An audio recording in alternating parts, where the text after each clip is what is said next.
We are live and it is early in the morning. What's everybody doing? I'm Go Big. I'm trying to get my new schedule squared away so when I go back to work, I'll be able to keep doing the lives. Man, I even spelled morning wrong. Pretty bad, huh?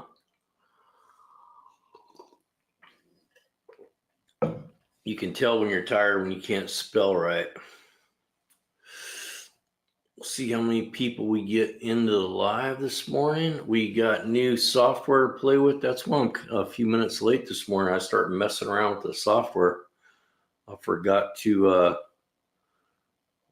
it's time to go. Where's the thing at? Oh, there it is. Okay.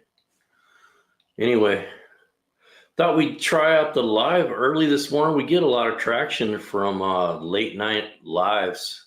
Get a lot of people from like Australia, Africa, India, New Netherlands, places all over the world. Lebanon, just all over. Anyway, thought we'd just mess around here this morning, see what everybody's up to. Get in here early enough that people on the global audience can chime in. We did a live this morning, or today, actually this evening. I did a training on ignition systems. Welcome to the live. As you come in, just drop in there who you are, where you're from. I'm just getting going here. It's really early where I'm at. It's 3:58 a.m. I'm trying to get a new schedule going so we can pick up our international audience. We basically talk automotive, hot rod stuff. We just talk about anything gearhead related. Usually in these early morning ones, it's just kind of open mic, man. We just talk, shoot the bull, talk about old times, talk about old hot rods and things we're into, try to encourage each other to have a good life, try to bring each other up if we can. My name's Go Big. I've been a mechanic for 40 years. I've been an ASC master mechanic. I still work in the field part-time, part-year, getting ready to go back to work pretty soon here. Welcome to the live. If you just got here, if you would just drop in the comments where you're from, what you drive, what you ride. We'll get some discussion going. I'm trying to get an early morning ritual going here. So I'm going to be going back to work pretty soon. So I'm trying to figure out a way. Normally my girl, she goes to work really early, like 3 in the morning. So I'm thinking I can do the lives. Fat Bong Shaggy, welcome to the live. Cindy Palombo, Louisiana, don't drive. How come you don't drive, man? Good morning. This old helmet, Fat Bong, Kansas Owens. I drive a jet ski to work. Do you really? Kansas Owens, you drive a jet ski to work? Tell me about that. Welcome everybody to the live, by the way. I'm Go Big. I run Go Big Garage. And I'm trying to get an early morning schedule going. I'll be going back to work pretty soon in about 3 more weeks. So I'm trying to figure out a way. To get something going early in the mornings. We reach our international audience better that time. Good morning, this old helmet. How you doing? You don't have a driver's license. Cindy Palomba, how old are you? Or you just not have a driver's license? What you drive, boss? Let's see. I got a couple Harleys. I got a 71 Chevy C30 pickup. It's a camper special. It's actually called a custom camper. I just did a bunch of research on that truck. That truck is really rare. Really rare, Cindy. You just choose not to have a driver's license? I knew a guy, man, he didn't have a driver's license his whole life. And he just refused to give, he was anti-government, man. He had a big shop. He was a machinist. He used to build engines and stuff. And he said, no. He drove his whole life without a driver's license. Okay, that C13 is a beautiful truck. Yeah, it's kind of rare. I did some research. So it's like a a custom camper. And what I found out is they only built like 4,000 of them. And of the 4,000, they claim there's probably like 300 or 400 still in existence. So I missed my Ford Model 67. What's the Model 67? Hurt my leg years ago. Oh, that's too bad, Cindy. I'm sorry to hear that. I've been lucky. I ride Harleys a lot, and I've been so lucky I've never been down. I had three. I sold one. I sold my Road King. I bought a Road King, and I bought it to ride, and so I can get my other one rebuilt, and I just didn't care for it. Just the bars were too low. Felt weird, you know. I like riding with my hands up high, and it was just didn't feel comfortable to me. So I ended up selling it, and then I just bought an 84. It's a really cool bike. It's an 84 first year Evolution. So the very first year they built the Evolution, and the thing looks like it's right off the showroom floor, man. It's got 36,000 miles on it. I gave almost nothing for it. The thing is just beautiful. I can't wait. I'm going to go all 100% stock back. I'm wanting to make a cafe racer in the future based off an older CBR frame. That sounds like a cool project. Go big or go 84. That's a cool bike, man. I'm telling you, man. Hey, James K, welcome to the live. Batman 87, welcome to the live. I know a guy. Yeah, I say that a lot, huh? I know a guy. I know this guy. I know a lot of people. That's how I have all these stories all these years of running around with crazy people. But I bought that 84, and when I went to get it, we couldn't start it. It didn't have a battery in it. I bought it just like it was, not knowing if the motor was seized up or anything. But man, I gave a song and a dance for that bike, and it is beautiful. You know, it was cool when I got it home. I started looking through the saddlebag, and I can show it off here, but I can't get to it right now.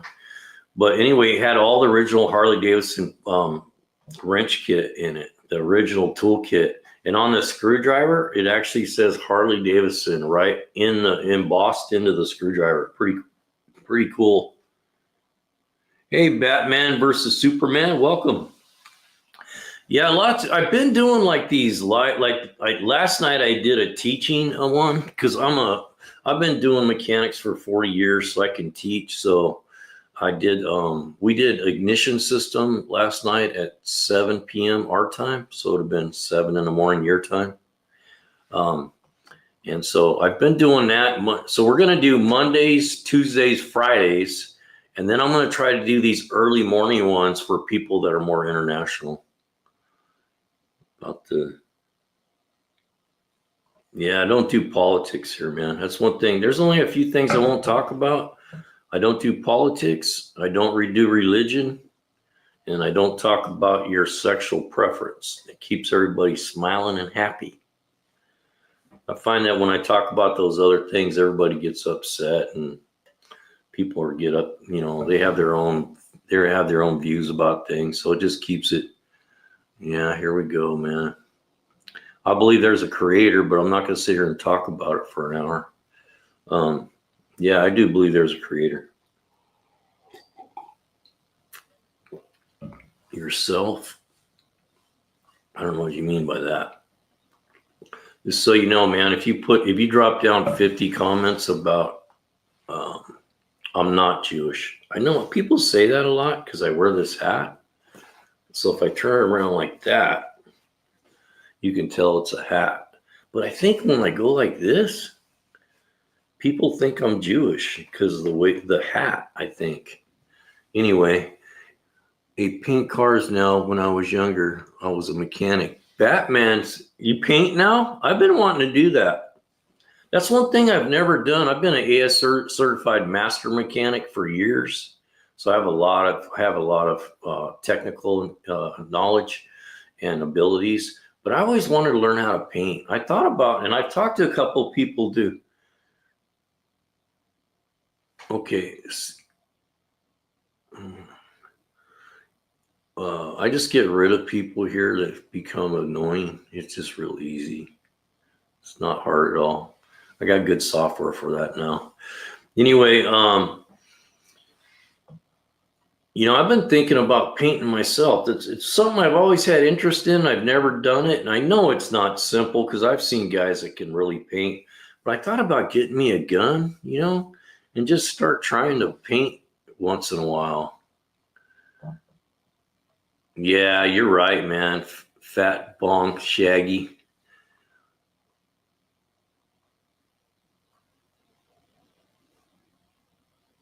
Man, you're right up my league, brother, for sure.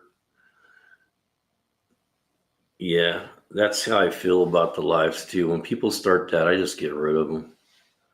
You know, we're all here to have a good time. We don't need to be arguing about silly things, man. There's enough things to argue about in life. This ain't one of them. This is more about, you know, like this kind of stuff, talking about painting cars and learning new things. You learn by watching your cousin? Yeah, I'm gonna try it, man. But I'm thinking, I've been trying to get some recommendation on a good spray gun to start with. Some people told me 3M, and then that's about the only one I can remember, and a couple other recommendations for a good spray gun. And one guy said, just go to Harbor Freight and get a cheap spray gun to learn with. Don't know how to fix something. I'll buy a second one and tear it down and rebuild the second one until I know every bolt. That, you know, that's how I got, you know, that's actually how I got going on being a mechanic. When I was younger, I couldn't afford to take my stuff to a shop. You know, I remember the first time I had to do a repair, I had a 62 Chevy pickup, and it was around Christmas time, and the rear end went out in the truck. And I was like, can't afford to take that to a shop. I know what it'll cost. So anyway, I didn't know nothing. I crawled underneath there. I jacked it up, looked it over, and said, I can unbolt this thing. So I unbolted it, dropped the drive line out of it, and I went to the junkyard and I found another rear end, brought it home, and it was Christmas Eve, man. I was out there in the driveway underneath that thing trying to get that rear end. It was the only car we had.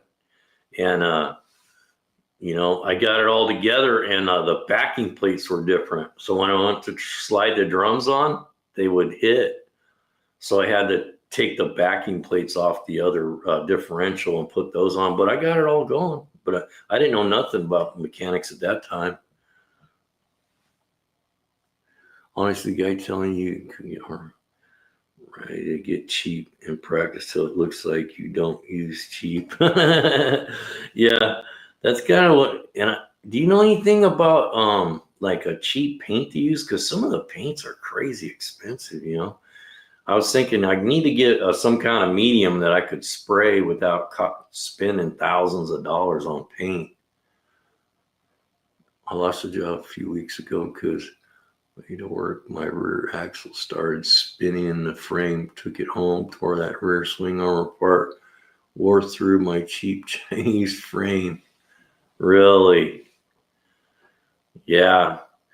I had a buddy one time that had a Chevy, an early Chevy that had a single master cylinder on it, and he rolled that thing because what happened with his, he lost the drive shaft in it, and then he lost all the brakes on the rear. He lost all the brakes in the truck, and he rolled that truck, you know, because he lost all his brakes.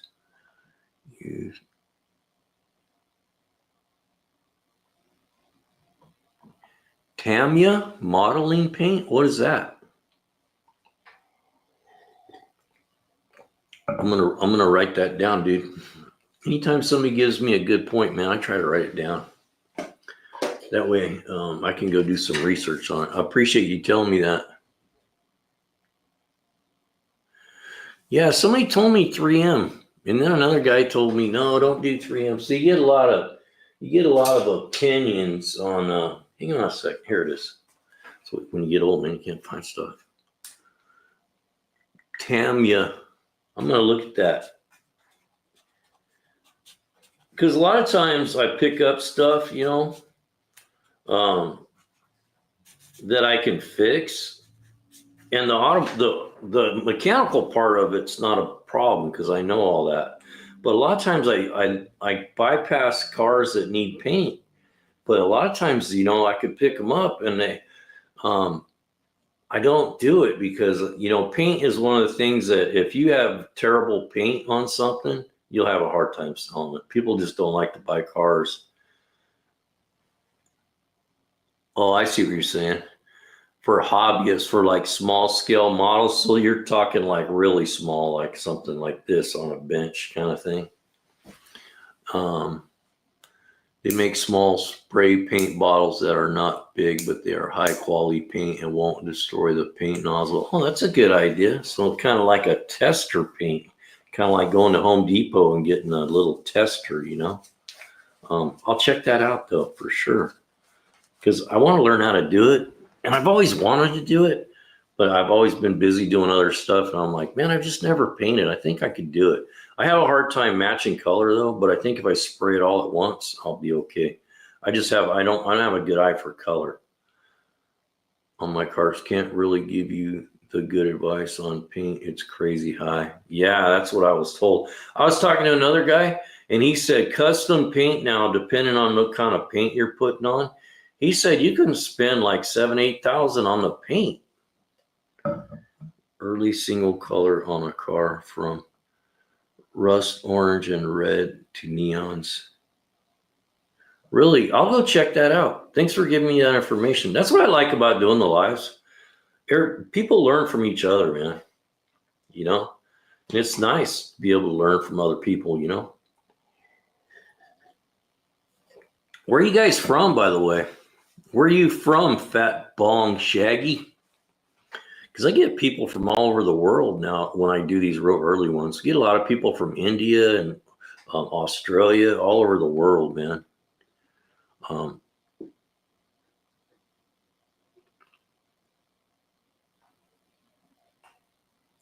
But if you're learning basic like stroke and pattern practice, it'll work. A lot of times I'm up, bro. I got chronic back pain from being a mechanic for so long.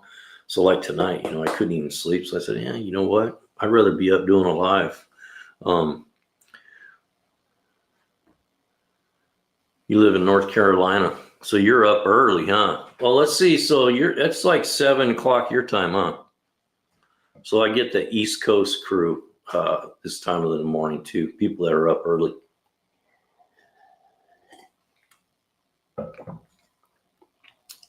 Clear coat, base coat, always for me. Yeah, I want to learn how to do that. I looked around, I was going to get my bike painted. It's hard to find somebody to do paint that knows what they're doing. The bike I got, it's a candy, so it's a different process, you know. And some people don't know how to spray candy paint. North Carolina. I take my wife to work at around 4 a.m. My back keeps me up. Yeah, it's about 7:14 at the time I sent this. Yeah. When you spend 40 years wrenching, man, your back's gonna hurt. I don't care who you are. You know, people say, how come your back hurts? Well, go bend over for 35, 40 years and touch your toes and tell me how your back's doing. You know, I'm 61 years old. I just turned 61 like a week ago. And I'm back to work, and I work part-time, part year. 40, brother. I'm only 20. I'm only 20. I'm 61 and I'm still wrenching. I still work circles around them youngsters, man. Keeping the old man out. Yeah, you know, I tell young guys to stretch. You know, I had a friend, he was a chiropractor, and he told me years ago, he goes, man, you should be stretching every day. And he was right, because he goes, if you don't stretch when you get older, you're going to know it. He said mechanics and people that do high physical jobs, just like, he goes, if you look at a football player, they don't go out there on the field and just go at it. You know, they stretch and warm up and all that. And he said, you need to be stretching. He goes, and he was right. I started doing it, but I got lazy about it. And that's how you hurt yourself. is by not being, getting where you don't stretch and you're just picking up heavy stuff all the time. Ray Daly, 39, been wrenching for 22 years. You sound like me, man. I started young. I started with my uncles when I was a kid. That's how I got going on this. As I don't have the educational background most places want, so I'm wrenching. It's on my own time. You know what, though, man? You can become that technician you want to be. Just hang in there and keep doing what you're doing. Doesn't always take education. It just takes good common sense, and doing it a few times. If you want to paint. Yeah, that's something I asked about before, is like, how much air do I need? Because I knew that was going to become an issue. How about painting without a booth? Because I don't have a booth here, but I was going to build something. Can you build something that's decent if you just do like a 2x2 frame and plastic it all in? And can you keep the dirt out and the bugs out? I always wondered about that, Yeah. That's the thing I was worried about here, because it's kind of dusty here. So you'd have to build an enclosure to spray in. I'd like to learn how to do bikes. I just like to learn how to spray enough to where I could start doing tanks and frames and stuff. Because my bike now, I really got hung up with it, because I was looking for somebody to paint it. It's hard to find somebody to paint your bike. They want to paint a full car and charge you, $20,000. And then the paint on I don't want to change the color on my Harley. It's a candy sunburst orange red, like a red. So I really like the color. I don't want to change it. And trying to get somebody to match the paint has become a pain in the butt. Nobody wants to step up and say, yeah, I can do that. You don't need to be in a car. If you don't want to keep cutting off, yes, you do. Yeah, we could have, everybody has opinion on that kind of stuff. But I was told, yeah. But you know what? Really, a compressor, it's just about the tank size, really. Once you get a 1 or 2 horsepower motor on there, it's just about the tank. You can just add another tank. I've seen guys do that too, where they have a small compressor and just plumb in another tank so you have some volume. That's easy enough to do. I need to upgrade my compressor anyway. It's time, man. I've been putting it off. I need to buy a good compressor.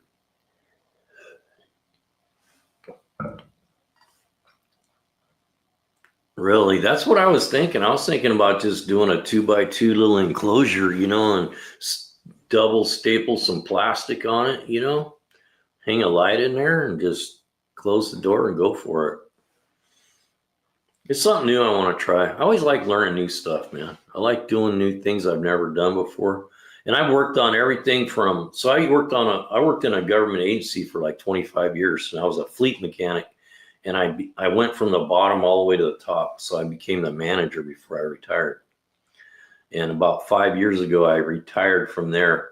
And I was retired for 5 years, and I lost my wife from pancreatic cancer.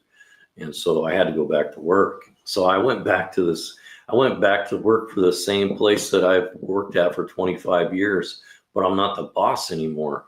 The guys that used to be my crew are now the bosses. I'm going to buy that. Oh, really? What's up, Easy Money? Thanks for showing up, man. Did you catch any of the ignition class? I'm kind of curious how everyone thought about that. You can't be personal when you're teaching, though. I try to be, but I get more into the specifics, Well, that'd be cool, man. My daughter lives in Tennessee. She's not far from there, I don't think. Yeah, hey, thanks, Easy Money. I appreciate that. Yeah, so what happened was, I set my family up so if something ever happened to me, they was taken care of. And I never thought I'd outlive them, And so, well, my daughters moved on, they're alive, but my wife passed, I didn't set myself up for a success, I didn't have life insurance. I didn't have anything to make up for her income that I lost.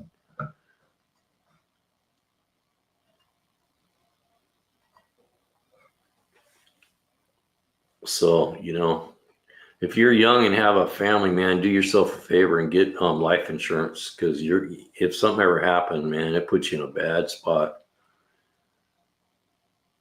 Yeah, you saw it, but you fell asleep. Yeah.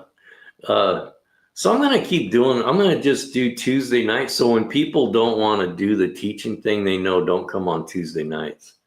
Because Tuesday night's going to be teaching night. I'm trying to reach a different audience with the teaching. I'm trying to reach the young guys that are coming into the field, or people that are just like hobbyists, that are trying to learn how to do stuff, and just offer free education to them. And just, we'll walk through everything, man. I do a lot of electricals. That's kind of what I do. Fair enough. I haven't seen Maggot in a couple days. He must be busy.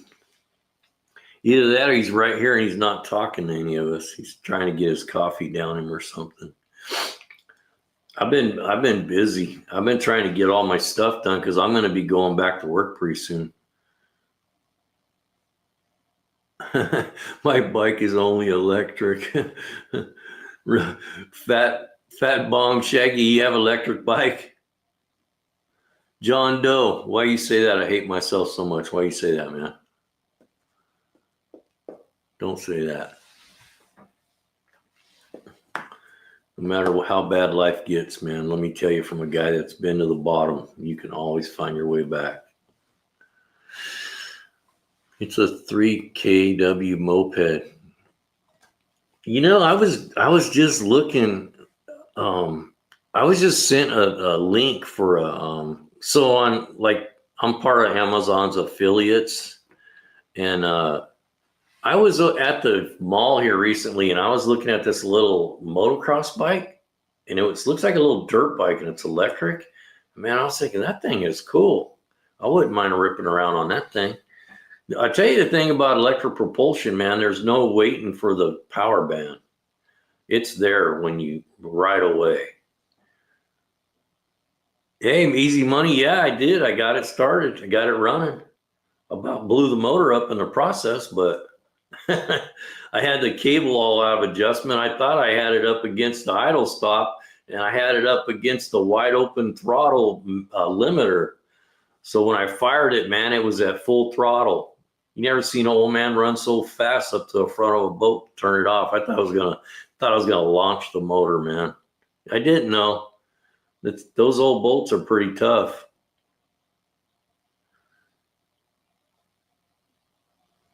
Oh man, you need to get 100% torque from, unlike gas, you need to be yeah, it's instant, man. There's no power band on electrics. Matter of fact, a lot of the electrics, they bring them in easy because they'll break stuff. I used to really follow the electric car drags. So Oregon has Electric Car Drag Association, and they've been drag racing up their electrics for 20 years. And they were smoking like Prowlers and like Ferraris and stuff for years, man, because they jump quick off the line like crazy. But they'll break stuff because it comes on 100% like right now. But I was saying, I got sent a link to be like an affiliate for this electric bike thing, and they're like $1,200. It's a pretty good deal. My rear swing arm had to install a torque arm because I bored out the key slot into a full-blown circle. Wow. Yeah. I've seen guys twist out their rims before on big high-performance cars where they get on it and just twist the rim, twist the center of the rim out. That's the thing. You make enough power, it's got to go somewhere, especially if it hooks up hard, something's going to break eventually. It's one of those electric pick bikes. I don't see why not. Yeah, it was kind of cool. I'm not into electric stuff. I am and I'm not, because I like the sound of a low-speed gas engine all cammed up. But also, on the other side of it, I do have an electric bicycle that I ride, and it is convenient because we take our electric bikes when we go on trips, And what we do with electric bikes, a lot of times, like when you check into your room, you can't check in until like 2 o'clock. So what we'll do, we'll get there early. We'll get there like at 10. And then we'll plan our trip around, checking out the town or going to lunch. And what we'll do, we'll just park our car in the parking lot of the place where we're going to rent for the night. And then we'll get the electric bikes out and we'll just go cruise for, half the day. And by the time we get back from our half a day adventure on the electric bikes, our room's ready to go. So it works out really good.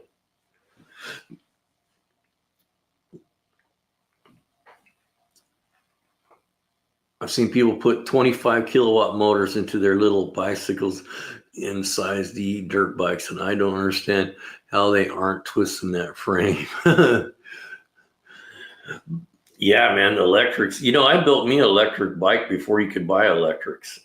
I built one here at the house with a contact wheel and a 1 horsepower Scott motor. And I used to ride it back and forth to work, and I had a little solar panel on it so it can charge while I was working. And it was kind of fun, and people were always interested in it, going, man, what is that thing? So there's a lot, electric propulsion there's something different about it. It's just really quiet and it's different, but I don't know about the cars, man. They're taking over our horsepower industry, and I don't like it. Having your boat. Easy money, right now there's like a debate between if it's a McCullough or a West Bend. So all of them say Elgin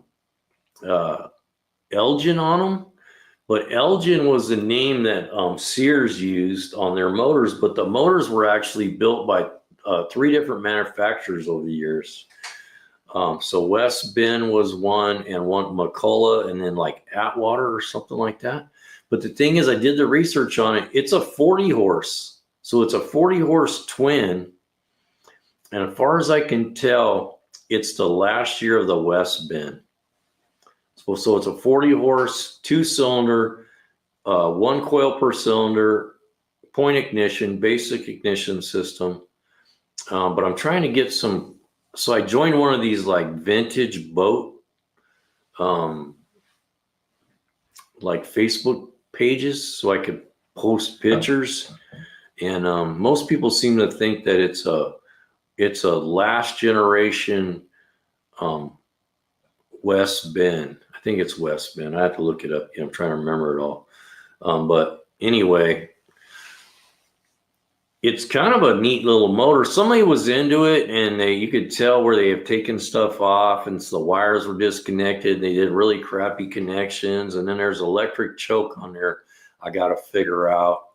I don't see anywhere for any linkage hooks to it. It's kind of weird. I think it's just some kind of a heating element, and it heats up and it pulls the choke closed. I got to figure that out. So motor swap your boat. Yeah. When I first got it, I thought, well, the plan was, I was like, you know what? I don't even care if this motor runs. The boat is so clean, man. That's how nice it is. The glass is really nice, and it's got gel coat that looks like the day it was built. I mean, it looks perfect, man. So I was thinking, well, you know what? I don't even care if that motor's seized up. If it's seized up, I'm going to unbolt it. I'm going to get me like a little Yamaha 25 horse to put on there. And so I figured, well, I'll put a little effort into this motor. If I can get it running, I'll leave it on there. And I think it's going to stay because I got it fired. It had no crank circuit, so I fixed that. It had a micro switch for the starter. It has a starter micro switch, so you can't start it when it's in gear. So that was bad. So I just bypassed that so I could get it cranking. And it's got good compression. I got fuel to it, and then I fixed the spark. I had to pull the flywheel off. The points were just dirty. I had to go in there, and when I checked the points, they weren't firing. They weren't opening and closing. So I pulled the flywheel off.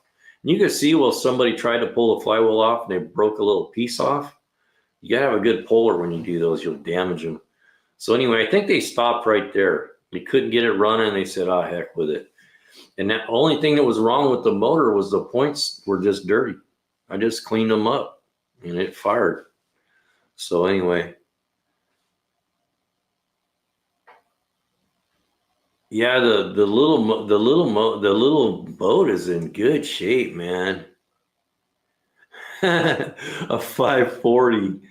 The thing would probably sink, man. It probably weighs like, I think the trailer is rated at 1,000. Or no, the boat is rated at 950 pounds total weight.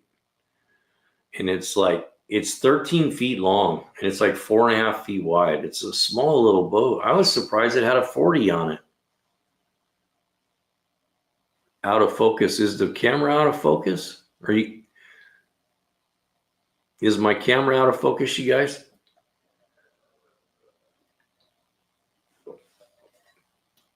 Because I can fix that. My eyeball's out of focus is what's out of focus. I've been wanting to buy a beginner bike. I don't want 1,000 because it's for weight. Okay, hey, let me check this out. Hang on a sec, man. Let me see if if I lose you guys, just hang there because it'll come back.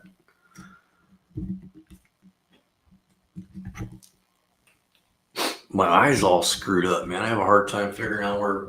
Give me just a second, man. I'll focus this in. Give me just a second. See if it'll let me. If I lose you guys, I'll be back.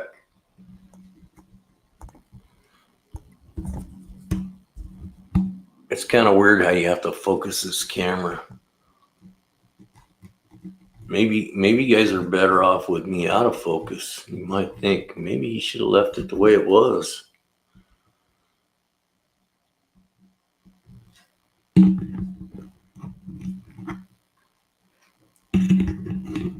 I took my camera off the boom. I got a different setup going on. So is that better? Is that better to focus? My D out of focus.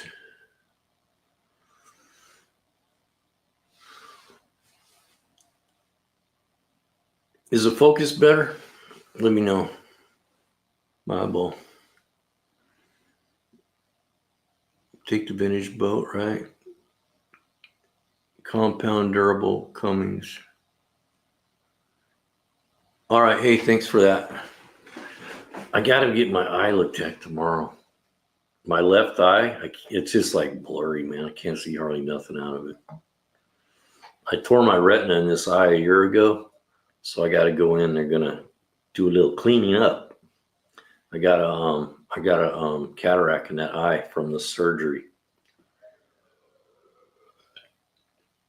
I'm supposed to go tomorrow. That's another $2,500 to get my eye fixed. Hey, Easy Money, thanks for reminding people to do that. I always forget to do that.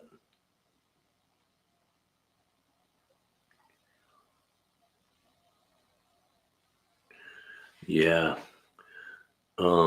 I have a pretty good eyesight, but it's just my left eye lately. I had an issue with my retina. Boatman versus Superman. Did you inspect it before you bought it? All I did was I looked it over and I didn't care about the motor at all. I didn't even care if it ran because the boat was so clean. The lady just gave me a smoking deal on it. When she told me how much, I was like, man, I hope I don't get over there and it's a piece. I drove 2 hours from my house to go get it. And I got over there. She was really nice. She's actually subscribed on our channel.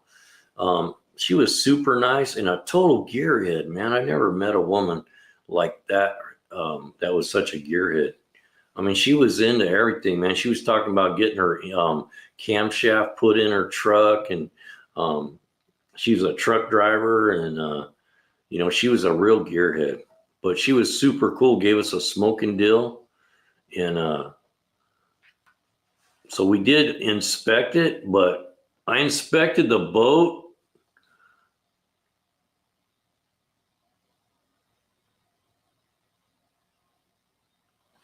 Still out of focus a little bit, huh?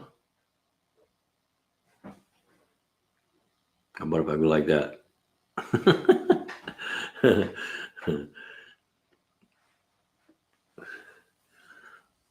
maybe out of focus. I think how to focus is probably better anyway. You may not want to see this face, man.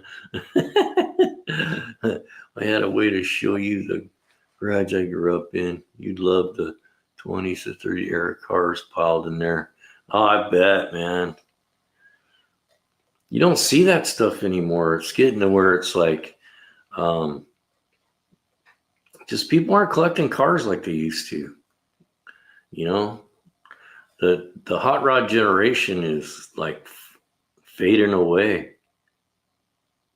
Had a Volkswagen Dune buggy, man. Yeah, I almost bought a Volkswagen here recently. I was gonna buy one. I had one lined up for $600. It was a '73, and I thought, well, if I'm gonna buy one and do it, I better get a Super Beetle, because they say the Super Beetles has a better suspension or. Yeah, that's what I heard. I've never worked on them too. I've worked on everything you can think of. Well, I've worked on a little bit of Volkswagens. Like I've done some carburetor work on some because I used to have a smog license. So I've worked on some to try and get them through smog. Man, those are what a pollutant engine that thing is. Trying to get those things below standards was not easy. They used to like try to, when you'd smog them, the machine would always try to throw you out for like exhaust dilution because how they pulse real hard in Idaho, but it's in California. Oh, so you haven't pulled the trigger yet on the Camaro, but you're thinking about it. That must be a hell of a car for that kind of money. I had two 70s or 80s Pontiac GTs, a Chevy C10, had a fiberglass brandy shell. That's freaking cool. I thought I almost sold that C20 that I have, but I think I'm going to keep it, man. I did some research on it. There's not that many of them anymore. I guess, I did some research. You can't get an exact amount, but just doing, the online stuff and doing the old chat GPT thing, they're saying there could be as little as like 500 survivors left of the C20, not just the C20, but the C20 camper special. It's not a camper special. It's called a custom camper. And they built them for the slide-in campers. So they're a heavy half ton. There's not a lot of them out there, man. There's hardly any of them. They're getting to be very rare. From what I could understand, there could be as little as like 300 to 400.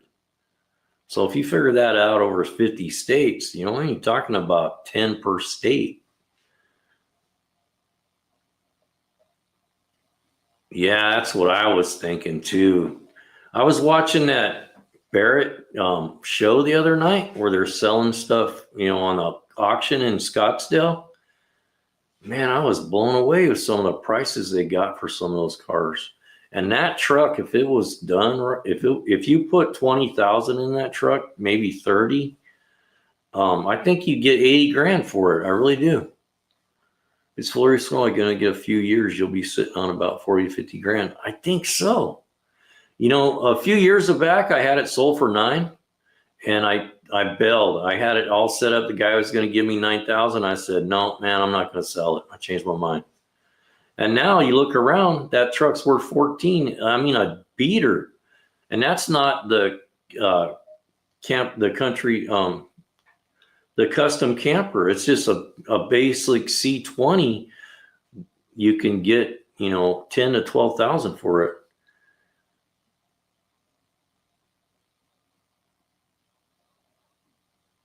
And about 1 to 250 of that, not to mention the ones in the Rust Belt that are just frame. Yeah, that's what I was thinking, because I was gonna sell it because I need to, I have some projects I want to finish up, and I got some debt I want to take care of.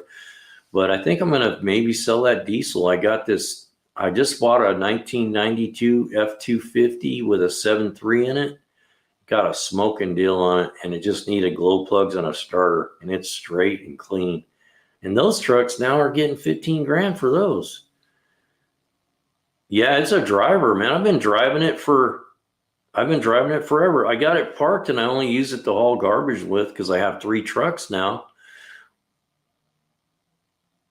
Yours is driving. Where's the trans leaking? Easy. And hot rodded out.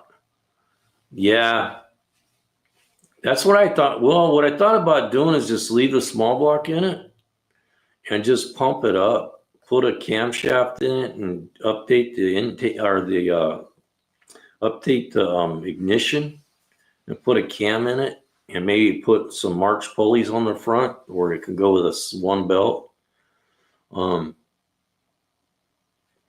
Easy, definitely chop and drop it.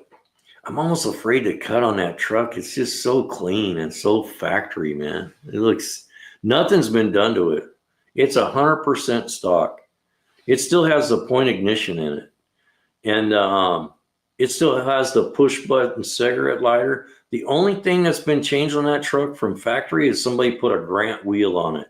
That's the only thing. Everything is 100% bone stock.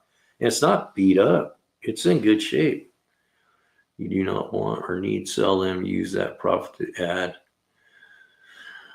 Added to the bill. Yeah, it's a good, not your boss. I'm selling easy money to. Don't you dare touch that truck. Yeah. It's, you know, it's kind of like that old Harley I have.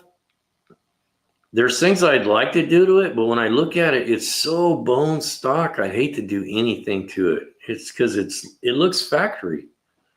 And that's the way that Chevy is, that 71 Chevy. It still has the original 350 in it that came with it original. And you know, the decal in the glove box, it looks perfect, man. You can read all the, I always forget what they call that thing. But there's a tag in the glove box that gives all the options. I have a 300 ST300. So easy money. Where are you at on the deal? You trying to talk them down on the price, or are they holding firm on the price?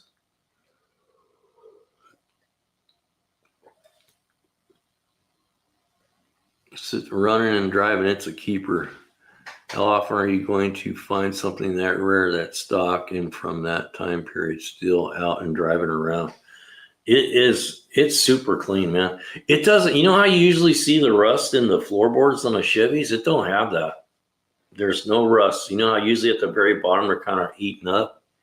He's firm, so he knows what he has. He's not going to go down. Cash talks though, man. You'd be surprised what cash can do. You go over there with the cash money in your hand. I don't know if you're going to finance it or pay cash, but sometimes cash will make people not be able to walk away. He wants, not to get in your business, but I think he said, didn't he want 25 or 28 for it?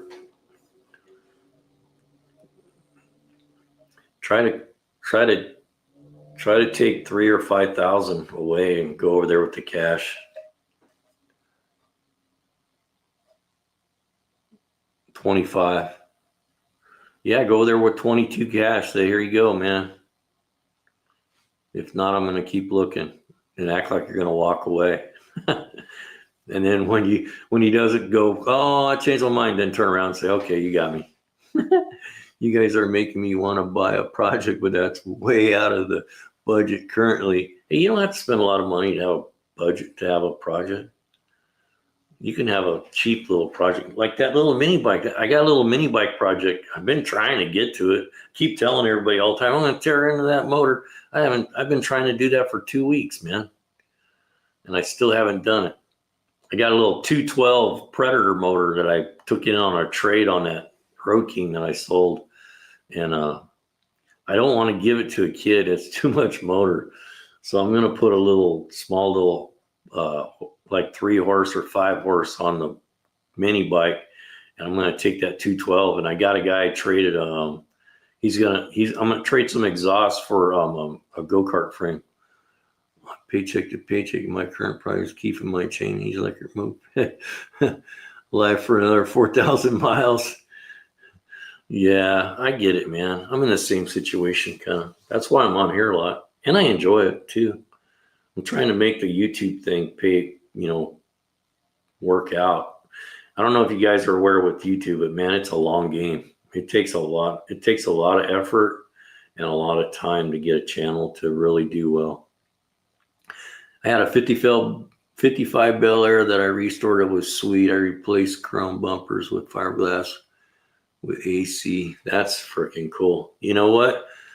A 56 Bel Air has always been my favorite car of all time. I always wanted a 56 Bel Air two-door hardtop. Yeah, I know I got big ears. That's how I learned how to box, because people used to say that to me when I was a kid. Thanks for showing me that too. Here, let's put your mug up here and let's see what you look like. You got a picture we can put up? Oh, you don't want to get up in the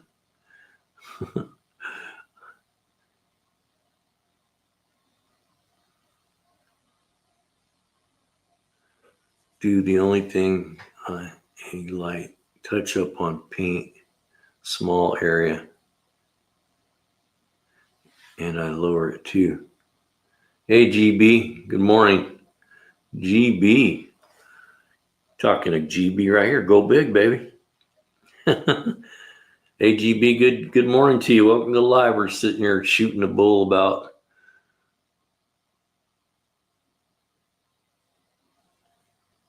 Yeah, I've been thinking about, I'm listening to you, Fat Bong Shaggy.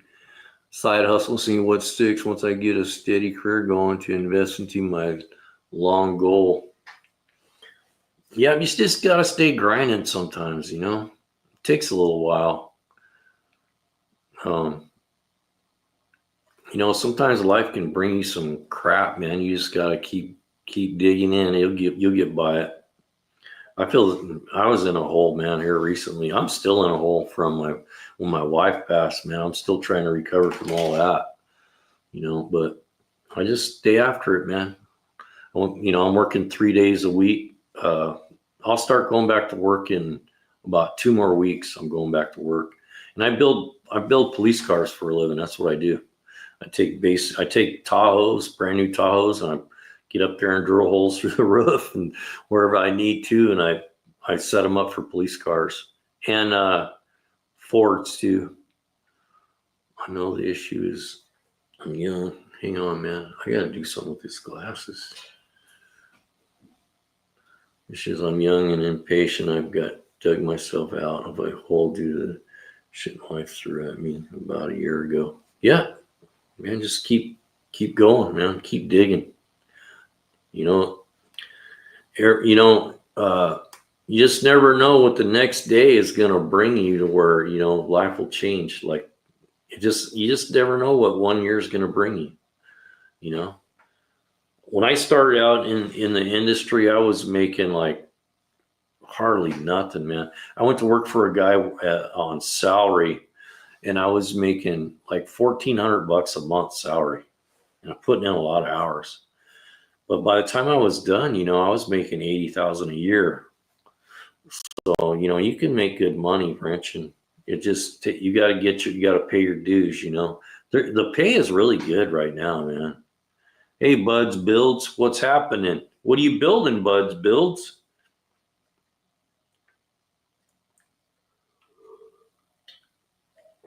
So I'm going to set up a burner like email account so I can start having you guys send me pictures and stuff. What's in the garage right now, man? The garage is a freaking mess. You can't even get in there. I got stuff out in the driveway. I'm out there working in the driveway in the dirt. Currently an 80 Camaro. That's a cool build. 80 Camaro.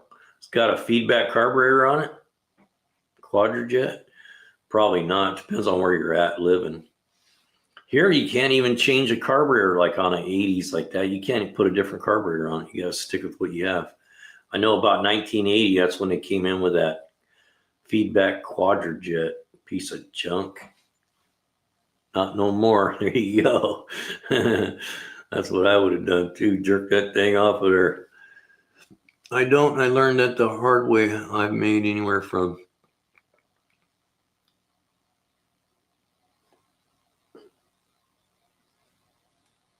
yeah. Just keep it up, man. Keep believing in what you want to do in life, man. You can find something you really enjoy doing, you know, and the money will come. Well, you gonna go throttle body, TBI, chip, like a GM? GM's throttle body was probably one of the best systems they ever built, man.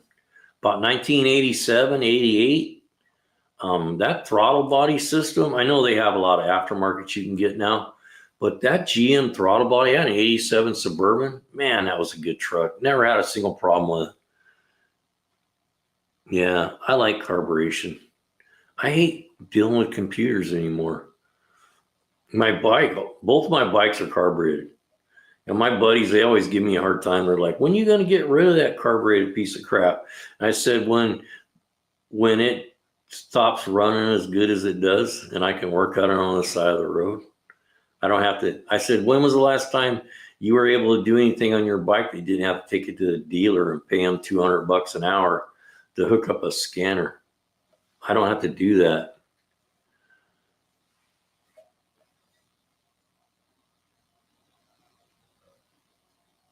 Otherwise it clears. I don't want an upholstery. The paint is old and faded, but that's okay. I can live with it. You know what? Actually, that's a pretty common look now, is to have that really natural look on certain cars. Like some of the trucks and stuff, people won't paint them, man. They just spray them with clear. I just got a really cool toolbox given to me by my neighbor. I think that's what I'm going to do with that. I'm going to spray clear on it. It's probably was made in the 30s. It's a metal toolbox. It opens like this. Super cool. Using all factory parts for a 92 pickup. So that 92, is that throttle body, or is that what the hell they call that? It's right after the throttle body.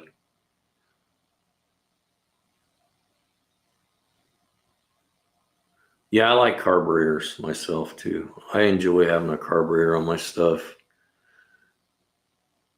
My grandmother had chronic back pain when she was here. She weighs, say, 40, helped her. Yeah, it does me too, but I can't anymore because my job requires a commercial license, and so I get tested. Yeah, it does help me. Helps me sleep, man. Anyway, I can't no more right now while I'm working. Well, dude, it helps my back. Just finish. Actually sit down probably without the pain. Yeah, man. You know what's crazy? My girl did this. We'll see how it goes. I'm a little surprised, man, because I don't believe in crap you hear on the internet at all. Most of the stuff you hear on TikTok and all that crap is just a bunch of bull. But she came up with this concoction, man, where you take avocado seeds and you cut them up and you soak them in alcohol for a couple of days, and and you spray it. And I used it yesterday, and it actually, my back felt better yesterday. So we'll see. Maybe it was just a coincidence, or maybe it's just all in my head. Cars were.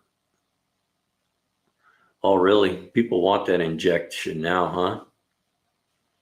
That throttle body, 350 throttle body, that GM had, man, what a good system that was. I always thought if I built something and I put some injection on it, it would be that throttle body. They got really big injectors on them, so they don't plug up or have any issues at all. And the only thing those things ever did was once in a while they would blow out the throttle body gasket and get a real high idle. But you could fix it in 5 minutes. 2 bolts, slide the gasket out, wipe it down real good, clean it off best you can. I made a lot of money fixing high idles on Chevy pickups because of that. They'd come in, get an hour diagnosis time, and an hour to change the gasket. That was 2 hours, and I could fix it in 10 minutes. I don't even have Facebook or TikTok downloaded on my phone. I used to be like that. When I started doing this YouTube stuff, man, you got to be a part of all that. Maybe forgot how to pump the gas a couple times. Yeah, most of them don't. They don't understand how to run it. There's so many things we've lost, man, over the years with kids learning skills from their fathers. Their fathers stopped teaching them how to do things. And there's a lot, guys like us have a lot to teach the new generation. Anytime you got a young man that wants to learn, teach him all you can, because there's so many things that we're losing. One, unfortunately, people want injection outs because nobody really knows how to work on carburetors anymore. It's a dying trade of carb rebuilding. Yeah, I know. Yeah, when I used to work in a shop and all I did was tune-up work, I'd probably build like 4 or 5 carburetors a week. And I had this one guy, he was wanting to have me go to work for him. He goes, I got a place upstairs. You can go up there. He goes, turn the radio on. Nobody will bother you. We got a bench set up there. You can just rebuild carburetors. I almost went to work for him, but then I got a better paying job, so I went that way. Well, yeah, he was wanting me to come to work for him just to do carburetors for him. And he had a really nice setup upstairs away from everyone else, because that's kind of what you need when you're doing carburetors. You don't want to be interrupted. They aren't even that hard to rebuild. It takes, 30 to 40 minutes. Mine was one of them. Everything I learned was by myself. So I never had a father in my life. My mom, I was raised by my mother. So I never had any of that. But, my uncles were around. But then when I got to be a certain age, man, I just got really involved in automotive. Is an issue nowadays, prices through the roof, and not to mention Chinese junk flood the market. That's the biggest problem I have, is where do you get parts anymore? I mean, I can remember we used to be able to get standard ignition, AC Delco, Delphi. They were good quality products. But nowadays, man, the parts are just junk. Like everywhere you go, they're all the same. They're just Chinese junk, man. That's why I tell people, if your factory stuff is still working, don't replace it, man. Just like hoses, we used to recommend hoses every 7 to 8 years on new cars, but nowadays, like that Ford I just got, that F-250, it's a 92. It's got original Motorcraft hoses still on it. The original hoses. They're all cracked up on the inside. But man, look, they were put on there in 1992 and they're still holding up. They need to be changed. But what do you change them with? It used to be Gates, and there was some good project, there were some good hoses around, but nowadays it's just junk. Yeah, if it ain't broke, don't fix it. I agree nowadays. I mean, what do you put on there? You take off a part that's lasts 30, 40 years and put a part on that's going to last maybe 5. All time with my dad, grandpa, but not enough from. But man, me and my mom roughed it out together, so I understand that. Yeah, you hear a lot of that, man. I have kind of a weird story about that. So I didn't find out till I was 21 that I was named after my brother. I got my brother's last name, and I always thought his dad was my dad. And when I turned 21, my mom, his dad was sick. My mom came to me and told me that he wasn't my dad. So, which didn't matter. He wasn't in our life anyway. But so anyway, I have a different father, but I have my brother's last name. And so what happened was, when she got pregnant, my brother's dad was in the Navy, and they were on the outs, like not about to break up, and she put him down as a father so the government would pay for all of her medical bills. So I got my brother's last name, and it's not even my right last name. Watershed is built to fail over 250 miles, which is generally disgusting. My cousin taught me. Yeah. You know what? I can remember, when I was first starting out in the field, we used to rebuild everything. We'd rebuild power steering pumps. We'd rebuild distributors, carburetors, everything. Drive shafts. We used to do half shafts. No, I'm not single, Abby. Thanks for asking. No, I'm from California, Northern California. I have a girl in my life right now. But I appreciate you asking that. I need to look at cars. What do you mean to look at cars? I need to look at cars. What are you talking about, easy money? You need to look at cars.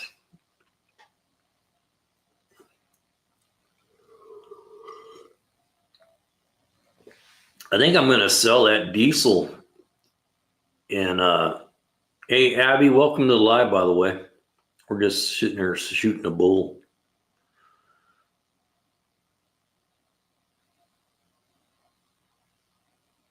A Mercedes 300D is in a German museum sitting at just over 1.1 million kilometers. Wow. So that's something I always preach on, is that 7.3 diesel. That motor will go 1,000,000 miles. I've seen them over 1,000,000 miles. They go over 600-700 all the time. Factory engine and transmission. I believe it. I believe it. Yeah. If you take care of something and keep the oil change and maintain it, you'd be surprised how far they'll go. Certain motors, though, like that 7.3 that Ford built, that 7.3 diesel, man, that's a bulletproof motor. If I was going to build a Mad Max vehicle, that's what it'd have in it, a 7.3 without a turbo. Just a basic, I have one, an IDI. Those things are indestructible unless you overheat it. The flatheads got really popular about 10 years ago, man. Everybody was building them. They look cool too, sitting in a hot rod. I can do anything but transmissions. You know, I went through a transmission class. I went through a full automotive program when I was in my 20s. So a 2-year program at a community college. And, you know, when I did engines, man, I had to really stay focused thinking, man, there's a lot of parts to this. You know, I was just learning how to do engines. And so, man, when I took the transmission class, I was overwhelmed. I was like, man, there's so many pieces in this thing. Thanks, Easy Money. I appreciate you doing that during the lives. It helps a lot. Hey, if you guys aren't subscribed, give us your subscription, you know. And also, if you guys would tonight before you leave, in the description, there's a link for a flashlight. Even if you don't care about it, just go click on it and look at it, because it opens up like a 30-day window for us with Amazon. But it's a really cool light, man. That's why I chose it for tonight. It's pretty cool. It does like it has a barrel on it where you pull it in and out to zoom it in and out. And then it's got a charge port where you can charge your phone off of it. And then it has a lens you can put on it where it magnifies, and you can actually like light leaves and stuff on fire with it. It's a pretty cool light. They're pretty expensive though. They're like $60. Anyway, there's that. Hey, just so you guys know that been here before, I went ahead and bit the bullet and I bought the bigger package for StreamYard. So we're going to be able to start like having 2 cameras and having people come on. Actually, see, we can do this now too. We can do the Zoom thing. We can do picture in picture like this. We can have 2 people. We can have 1. So we can do all kinds of stuff now with the cameras. Anyway, so we're going to start trying to have some guests come on, you know, or even like, you know, how we are shooting a bull, Easy Money, me, you, and Maggot, and a couple of the other guys. We'll try to get us all in here. We can sit there and you can have 100 guesses. Please, Easy Money, what are you saying? 100 guests or guesses? Or you can have that many guests? I only bought the mid-range package. It was like, it's not cheap, man. It's like $50 a month to have that. Screen.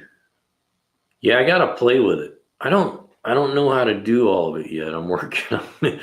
I think I'm gonna do a live and just don't go live and play with all the controls. I just paid the subscription tonight. What happened was you run out of they only give you so many hours of screen time per month, and when you exceed that, then you can't go live with it. So I said, hell with it. I'll just go ahead and pay it, because I want to try to promote these lives. They're the more we do them, the better we'll get at them, and the more audience we get, the better it'll become. Because you guys are really what helps make the live, you know. Having people in here. I double tap the stream. You double tap the screen. Yeah, like I'm learning all that stuff. I don't know how to do all that. So if you click on the screen, it's kind of like TikTok. I think if you double tap on the screen, it like leaves hearts and stuff. Yeah. Thanks for doing that, buddy. You know, when people do that, I don't know who does it because I can't see who does it. I just see it. And on StreamYard, I don't know if you actually see it. I see it on my screen. So Batman versus Superman. I'm going to do lives 3 times a week at night at 7 p.m. I'm going to try. We might cut it down to 2. Oh, gives a thumbs up. Okay, thanks for telling me that. See, I'm just learning all this stuff on YouTube with the lives. But on Mondays, we're going to do motorcycles, but we might do Monday mechanics. I'm thinking on Mondays, we might do like answer questions for people that have car problems, because that seems to be popular, where people can ask questions about their car. So we might do that on Mondays. But on Tuesdays, I'm going to teach. Tonight, I did an ignition systems class. And then on Fridays, we do trivia, and then we give away a free tool every Friday night. But in the mornings, if you see me on in the morning, man, it's just open to whatever. So I'm going to try to start coming on at like 3:34, because I'm going to have to start going to work at 6:30. Yeah, I need to do that Easy Money Discord. And I'm thinking, if I get a Discord, can I stream this to Discord from StreamYard, where I'm doing like 3 different places at once, where I don't have to go to 3 different ones?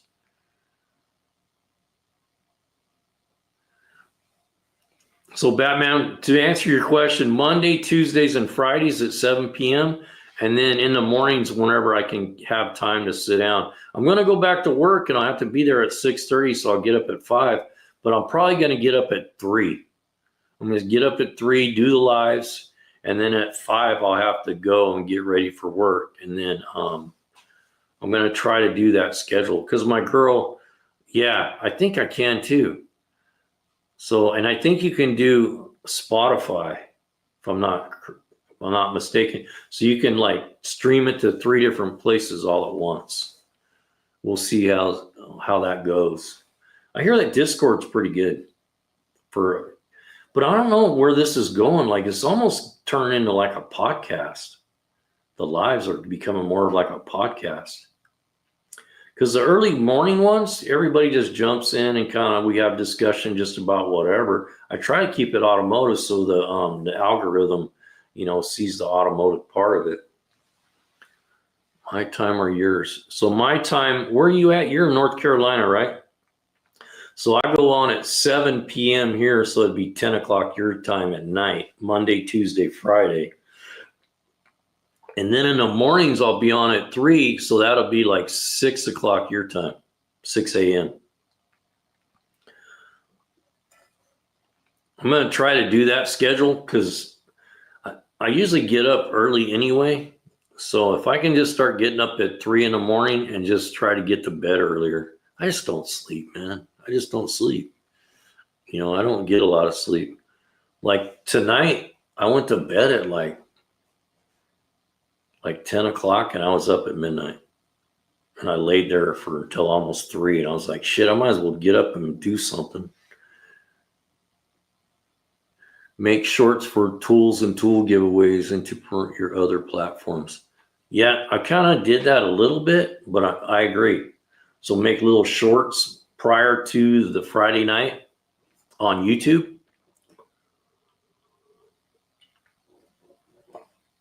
Easy Money, you have a channel, right? Do you have a channel? Easy Money? There's a couple people that have channels here. Actually, I'm starting another channel. It's called Go Big Media. And I'm going to try to do more editing and that kind of stuff. And teaching people how to start their own YouTube channel. It's hard to do 2 channels though, man. It takes so much effort to do one channel. I don't know if I can do two. I'll be burnt out. I'm hoping I can stop working. So in October, I'll start getting my Social Security and I got my retirement. So I might end up being done working this season. I don't know. We'll see.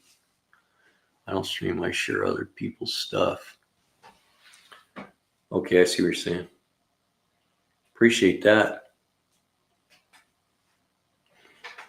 Yeah, so we've given away some pretty good tools lately. We gave away one of those No-Code Genius One battery chargers because they were so cheap, man. And then we gave away a Snap-on wrench. So I'm trying to keep it going.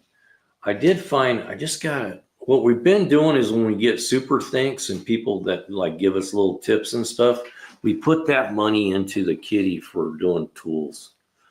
But so I've been wanting to give away a set of those lights. I don't know if you guys seen those lights or not. Man, these things are amazing. Those WeGo LEDs. We've sold a few sets of them already, but man, they're pretty cheap. They're like $12 a module. They're just crazy bright. They're a good bargain. They're going to double in price once they get a lot of exposure on the market.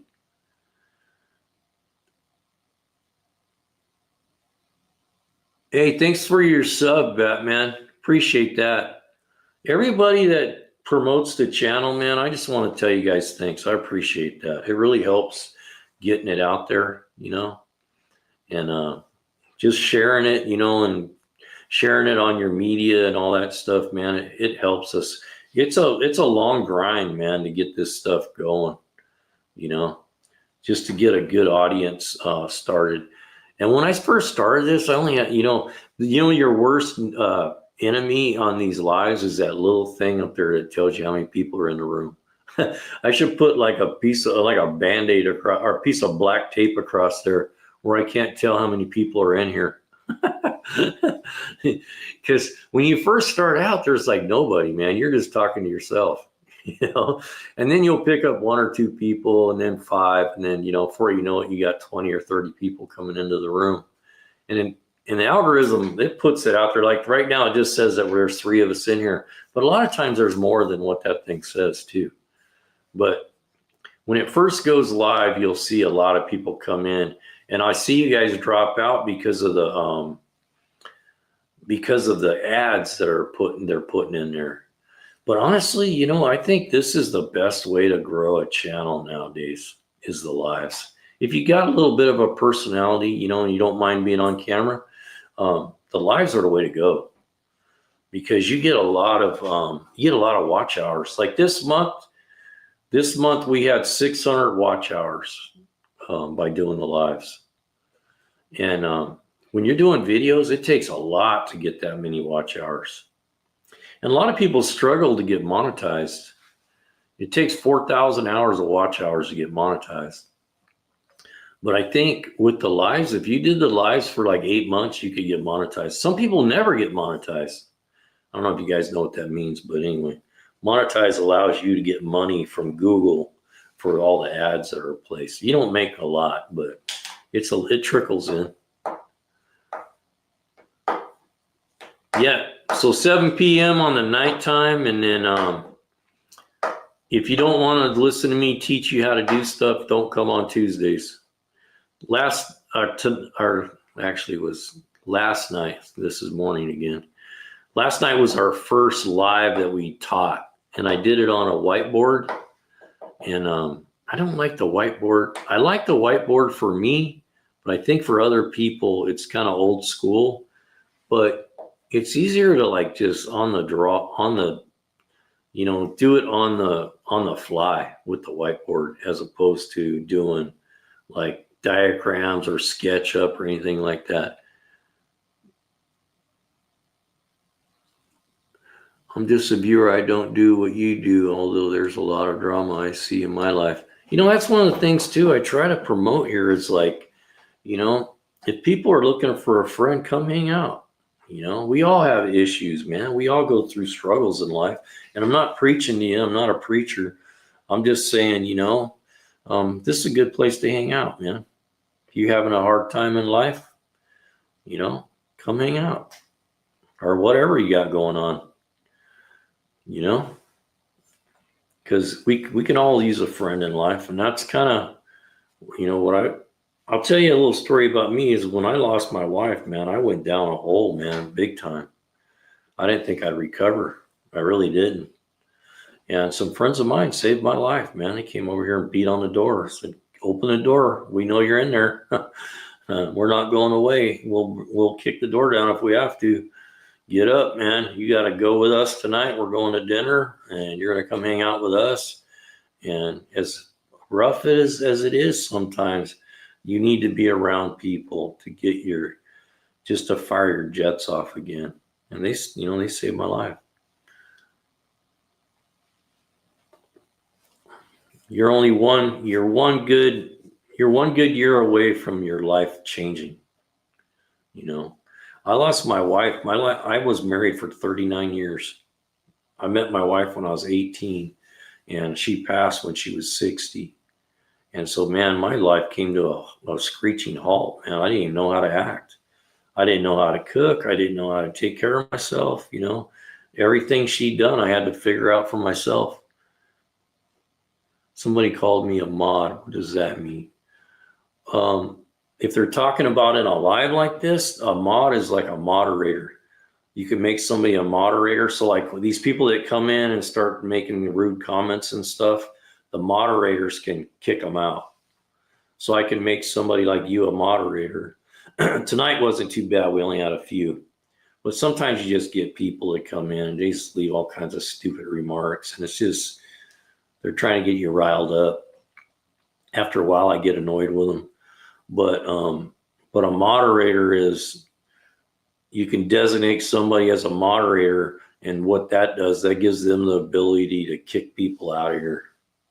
You just say, you can click on their name and say delete, and it gets rid of the people that are coming in just being like that one guy saying, hey, you got big ears. I know that.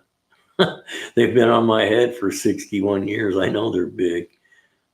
That's so I can get all that information. Nothing gets by me, man. It goes like this and goes right in them big old ears.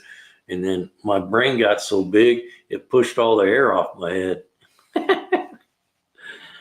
I try not to have a reaction to those guys anymore. I used to tell them, if I was in the public, you wouldn't come up and say that to me, would you? I know you wouldn't. I got tiny ears, get made up for that too. Well, you know what? God put these on my ears for a reason. It taught me how to box. You ever heard that song, Boy Named Sue? Right here, man.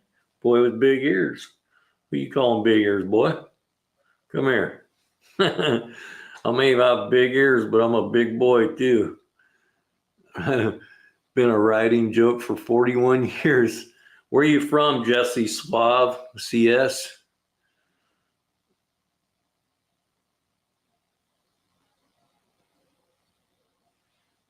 Yeah, I can handle mine. When I have to. I don't try to create problems for myself, but I can stop a problem if I need to.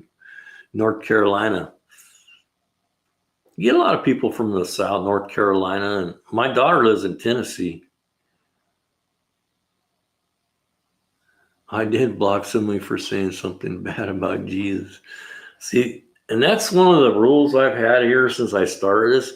I don't do politics, I don't do religion, and I don't talk about your sexual preference. And then that way everybody's good. We don't have to have arguments, man. But I respect others who are. Yeah, I don't have, and you know what? If somebody drops one comment about it, I'm cool with that. But when you got to drop a comment every 5 seconds about the Bible, go start your own live and call it Billy Bob's, Billy Bob the Preacher Man, and then do your own thing. It's disrespectful of me coming to somebody's space and start taking it over. It'd be like me going, and I'm not against church. I'm not. I believe in having respect for other people. And it'd be like me going into a church and sitting there and going, hey, what do you think about that 57 Chevy? It's the same thing. So yeah, don't spam crap. That's it. And I'm not against being spiritual. I know there's a creator, but I don't make my life about it, you know? And same way with religion and your sexual preference, you know? If you want to tell everybody your sexual preference, start your own life that says, hey, I'm Bob. Come hang out with me and we'll talk about my sexual preference. So were you a pro boxer? No, I wasn't a pro boxer. No. I felt like I needed to be sometimes. I was raised, well, good for you, man. There's nothing wrong with that. Like I said, I just don't make it like a point of like discussion on the lives, because that's not what it's about. You know, I'm trying to create a certain type of audience, and the automotive is what I know, you know. So that's why I do it. Nothing wrong with being a Christian, man. I'm not against that. I'm just against having to make my life about it.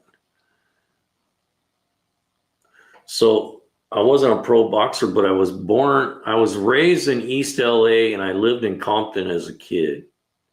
So I've been around the block a few times. And I was lucky to move to Northern California when I was like 15, 16 years old, got out of that. And yeah, absolutely, man. You know, I learned about 10 years ago, we're all different. I had a guy I worked with, he used to drive me crazy, man. I mean, he just drove me insane. I'm like, and my boss told me, and he's the one that made me learn this. He goes, you know what, you're going to learn, everybody's different. We're not alike. So one person's views or the way they do things is not going to be like yours. And you just got to learn how to, you know, deal. And me and that guy became good friends. And I learned that, you know what, just let him be who he is. I was on a Christian channel. You live in some tough places. Yeah. When I block him. Well, you know what? You got to have respect. I don't care where you go. Respect is earned. You know, it's not given. So when you go in anywhere in life, you need to respect where you're at, you know, and remind people that, you know, and I don't make it a big deal. I just, you know, when people start doing that, like they'll come in here and start talking politics, and I'll go, hey, we don't do politics here, man. We're here about horsepower and motorcycles and hot rods and automotive repair. You know, that's what we're doing. Just have some respect for our space here. You know, don't come in here flinging all your stuff around, especially politics. Politics, man, I learned a long time ago. At work, it got out of control, and I was just like, and I was the boss at the time. And finally I said, you know what? I'm about had it with you guys being mad at each other.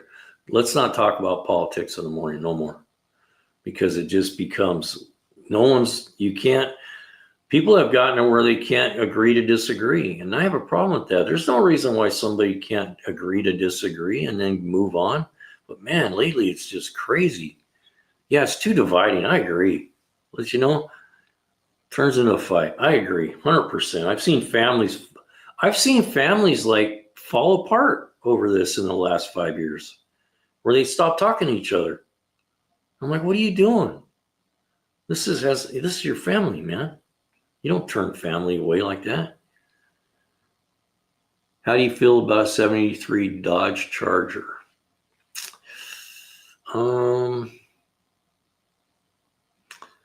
If I could pick one up cheap enough and it's clean, I would buy one. But if I'm going to build one, if I was going to build a Charger and put the money into it, I'd look for something 68, 69.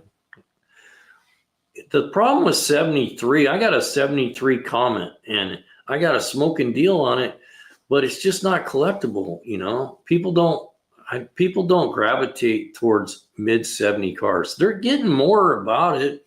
It's getting better. But if you're going to put the money into something, I think, you know, if you're going to do a Charger, try to find a 68, 69. I mean, that's the Charger to have. I'll tell you another car people overlook is that GTX, man. That GTX is a kind of a rare car. If you can find one of those to rebuild, get that thing. Yeah, your channel, your rules. And I don't try to be like some hard ass about it. I just try to make people realize, everybody's here to enjoy themselves. We're not here to argue. I mean, we get enough of that in our daily lives with our jobs and, different things that, why bring it here, man? We're here to have a good time. No problem. They put pride in cars back then. Yeah, man, they did. The 60s, those big block Dodges, in my opinion, God. I had a buddy that had a 68 Charger with a 440. It pulled the wheels off the ground. It snapped your neck, man. When you jumped on that thing, you better be hanging on. You go like this, because I'm not kidding you. Your head would go like that. Yeah, for sure, Jesse Swab, man. That's what the lives were. In the mornings, that's what it's about. It's just like, I come, I bring my coffee. I have coffee with you guys. It's become a ritual, man, just to hang out on the lives, early in the morning. And I'm hoping we'll get enough traction where we'll get like 20 or 30 of us here in the mornings. Man, it was a dream car. He actually lost it in a fire. I live where there was some really major fires in Northern California, and I bet he had $500,000 worth of Mopar parts, but he wouldn't sell nothing. He was a Mopar nut, and he wouldn't sell anything. He kept everything he had that had to do with Mopar. Got to start your day on a good note, for sure. I used to be a boss. I was a boss in a big shop. So I was a fleet manager, and we used to have morning meetings. And I used to tell my guys, every day when you come to work, you get to decide, right, what kind of day you're going to have. You can either walk around mopey and pissed off, or you can put a smile on your face and just have a good day. And all of us will have a lot better day if we're all in a better mood. I mean, you're not going to have a great day every day, but just one guy with negativity can bring down the whole shop. That sounds nice. He loves his goods. And it was true, if, we always had one guy, would come in, oh man, I hate this job, and just complain all the time, and he was always complaining. And I told him, you know what, if you're not happy here, go get another job. There's nothing keeping you here. There's nothing that's saying you can't go. I said, if you don't like your job, save up 2 weeks vacation, go try another job. Maybe you'll like it better over there, but work is work no matter where you go. But, the best we can do is come in the morning, smile, say good morning, work as a team. Let's try to get the work done and work together, Old Cuz was a beast. I had this lady that was a friend of mine, and she had a Dodge Polara. And man, it only had a little 318 in it, but I love that car. It was such a boat car. You could you get two people sitting in the front seat, man. It looked like it was a mile over to that other door. You could put an ice chest in the front seat between you and sit comfortably. And then, man, there was room for 6 people in the back seat. And the trunk was big enough. They just don't make big cars like they used to. I love big boat cars. I'm trying to think of the Ford that my brother-in-law had. He had a Mercury Montego. Big old boat car, big block Ford in it. And we used to take that thing to Reno. And man, it was a Reno car, man. Just, head down the highway, would be like 6 or 8 of us in that car. And cars were different back then compared to now. You just don't even see any big cars on the road now. I miss the wagons, too. Do you guys remember as a kid having station wagons? My mom had this station wagon in the back. You could sit in the back seat and look out the back window. And she'd take me on my paper route when I was a kid when it would rain. And we'd sit on the back. We put the back tailgate down, and we'd sit on the tailgate, and we'd throw our newspapers off the back of that car sitting on the back tailgate. That was good times, man. I remember those. Yeah, they're all compact. Yeah, I know. I work on a lot of brand new cars. So what I do in my job is I take brand new Ford pickups, F-250, F-350s, and I set them up for road crews that are doing like road work on the roads, like paving and graveling and, fixing holes in the road. So I take brand new Ford pickups and I set them up with consoles with the radios and all the electrical, the lights, the fuel tanks in the back. So that's kind of what I do. And yeah, and then I build police cars. So I take the Tahoes, all the Tahoes you see running around with that are police cars. That's kind of what I do. I take Tahoes, and we're still using the Ford. Can you think right now? The Explorers. They're still using the Explorers. Some of the probation cars we make into Explorers, and some of the police cars they're still using that. So. That's what I do. I take brand new cars and I set them up for patrol, for police patrol, and then for the road crew. So I do all the electrical from the front to the back, the lighting, all the guns, the lights, the consoles, all the PA systems and radios and all that. I can't drink hot coffee more. It's got to be cold. I make my own iced coffee. I tried iced coffee. I don't care for it much. I've tried, man. You know what I like to drink? I love pressed coffee. You guys ever drink pressed coffee? And you put the grounds in there. I usually use bean, but you can just use ground. You put it in there. You pour the hot water in. You wait 4 minutes, and then it has this thing you push down, and it separates the grounds from the liquid, and you pour it in. And it tastes like Starbucks, man. I love pressed coffee. It's my favorite way to drink it. If you guys ever drink this coffee, it's called Black Rifle. Try that. Black Rifle coffee. It's the bomb. It's expensive, though. I can't afford it. I need to make some more money on this YouTube channel so I can afford it, man. Hey, before you guys leave, in the description, there's a link there for a flashlight. Go check it out. It's pretty cool. And then if you don't buy it, just at least click on it so you can look at it.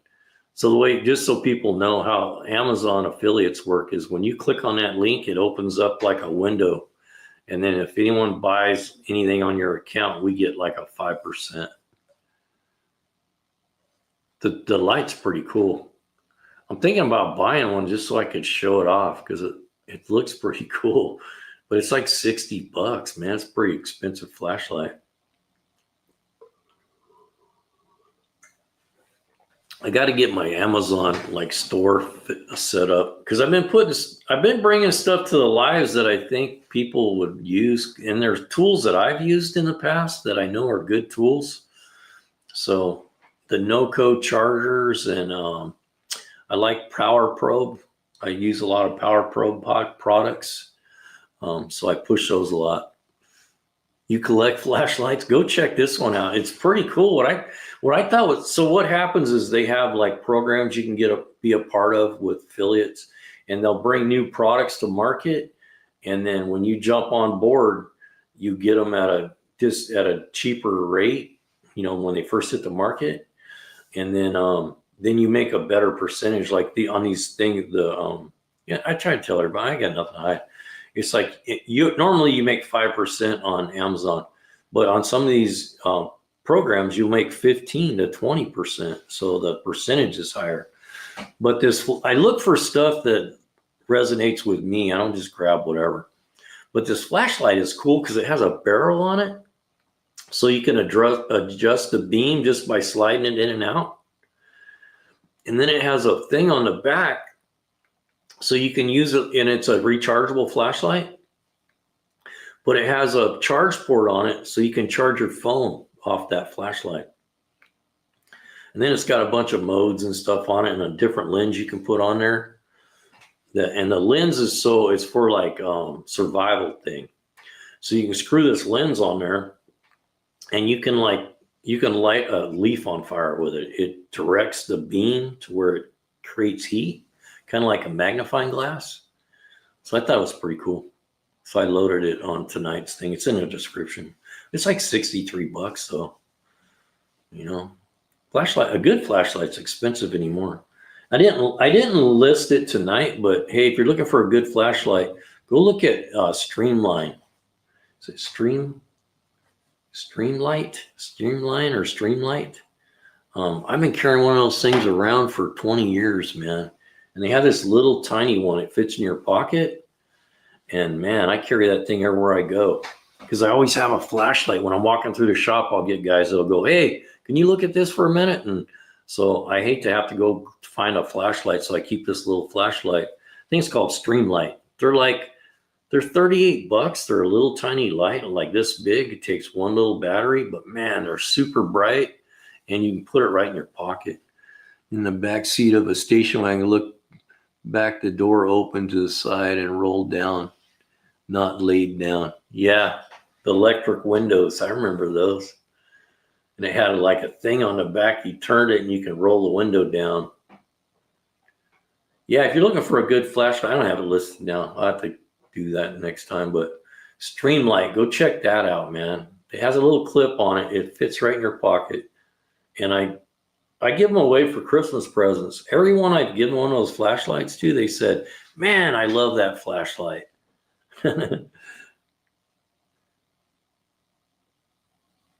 Yeah, those are good memories, huh?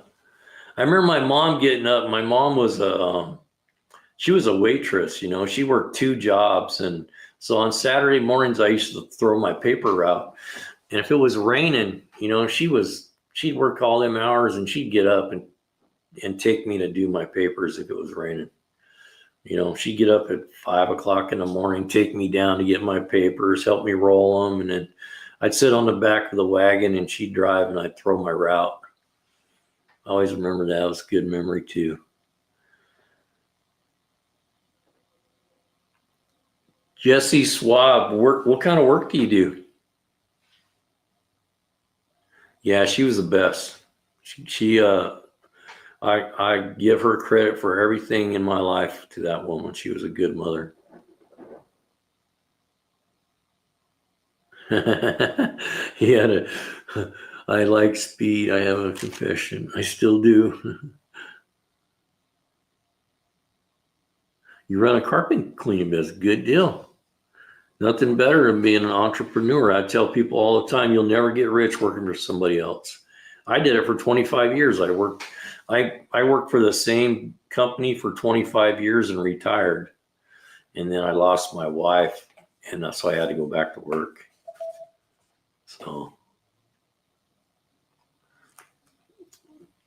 I'm hoping that I can generate enough money soon that I don't have to work again. I don't mind working. I just don't like punching a clock, man. I want to do my own thing. You know, I can make enough side money just doing, nothing work. Hey, good, honest work. Good. Yeah. Working hard. The nice thing about owning your own business, you know, like when you work for somebody else and you go in and you do overtime or you bust butt for them, it doesn't put anything on your paycheck. When you own your own business, when you put in those extra hours and extra effort and put that into your business, that money comes into your pocket. Yep, self-employment is. There's a lot that goes with it. Me and my wife ran a daycare for 10 years. And it was a lot of work, but man, it taught me a lot too. You know, COVID put us out of business. I mean, COVID basically just put us out of business.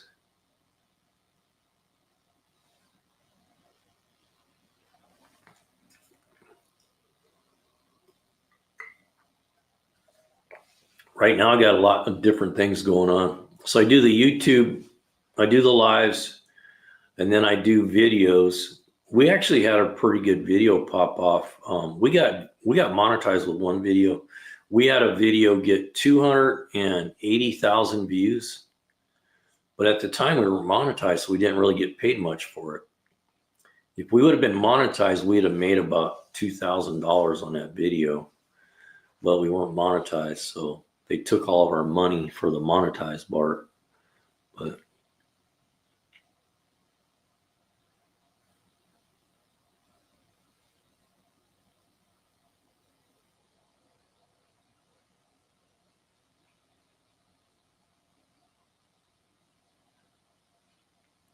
yeah, taking care of children, man. That's one of the things I always tell young men. I was like, being a father is probably one of the most important jobs you'll ever have in your life.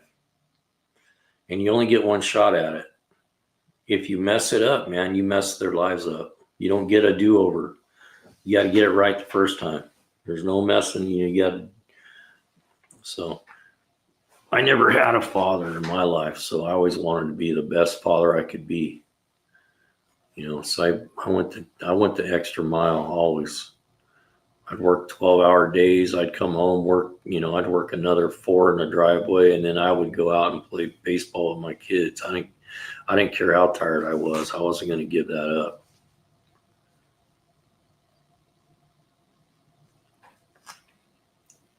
Being, parenting is a really, it's not an easy job, and it's a forever job.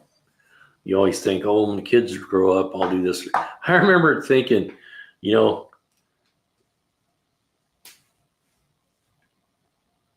I think so. Yeah, I think so too. I hear people give a lot of excuses about life, going, oh, my dad was an alcoholic, that's why I drink, or they blame stuff on that. And I always look at it like, well, I always wanted to be a better father than what I had in my life. So it made me want to be a better father because I didn't have it, Yep, they do. Some will sit and make excuses about life and go, oh, my life is terrible because, I had a horrible life and I'm just going to be that horrible person because that's what happened to me. Quit blaming everybody on your problems. Get up, dust yourself off, and get about it. Yeah, thanks for saying that. I appreciate it. Yeah, it was tough, man. 39 years of marriage, and then she died in 33 days from pancreatic cancer. She went to the hospital with a stomach ache, and they found a mass, and we had a funeral in 33 days. It was crazy. I was a mess for a while. I lost 40 pounds. I was running around like a madman on my motorcycle, drinking too much. Yeah, thanks for saying that. I appreciate it. And I don't bring that stuff up just to make people feel sorry for me. So a lot of times I bring it up to make people realize that no matter how bad your life gets, you can get through it, man. Just hang on. It's going to take a little while, but you can do it. When that's something like that, I learned, this is a saying that I should get some shirts made that say this, because I believe in it 100% now. And that is, when you see people going through stuff like a divorce, the death of a child, the death of their spouse, the loss of a job, any of that stuff, you don't know what they're going through, And I came up with this new saying, it's like, you don't know till you know, and you don't want to know. So when you see people acting crazy, they're way outside of what they used to be, just let them do their thing, man. They're trying to figure out life. They're trying to figure out how to carry on. And sometimes that can mean some crappy stuff, man. That can mean, they're laying on the ground, drunk off their ass or whatever. But just let them just let them go through it, man. Just be there for them. Be there to pick them up and say, man, it's going to be okay. Yep, exactly. And I had friends, man, that did that for me. They'd come over. My neighbor across the street, she taught me how to cook because I lost 40 pounds and I was like 260. And so she came over and said,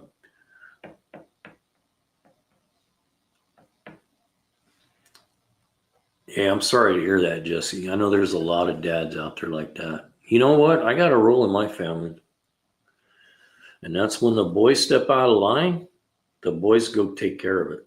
And I think it's too bad somebody wasn't there to do that for you, because that's what you should do. And that's what I tell my son-in-laws. And I'm like, listen, you're the enforcer of this family. When you see things going bad, you need to go knock on doors and say, hey, you ain't doing that. That ain't going to happen. So that's how you fix that.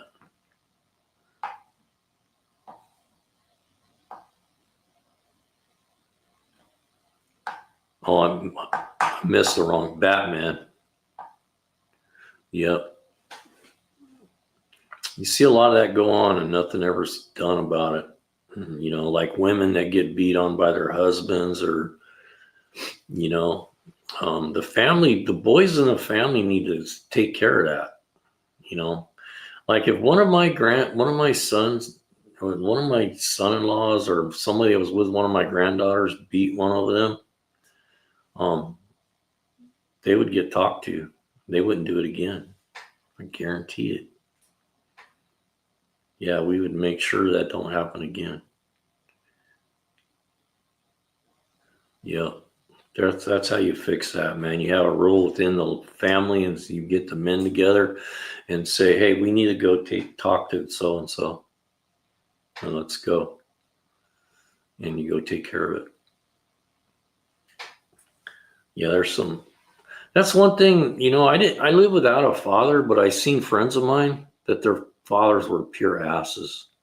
And I as I was growing up, I thought, you know what, maybe I'm better off without a father.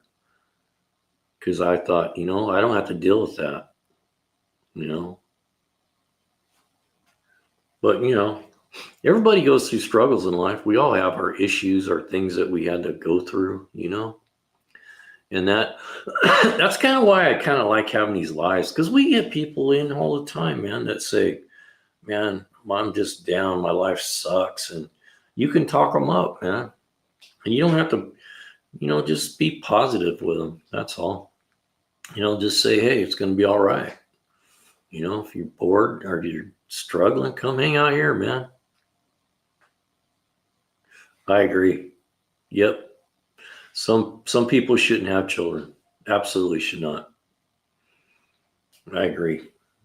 I've seen it so many times. It's like, thing is, you know, there's so many people that can't have children. And then for people that can have them, that just treat them like dirt, you know, there's no reason for it. I just don't even get it. You know, I don't get it at all. I've gotten myself into some trouble before because I don't know how to keep my mouth shut sometimes.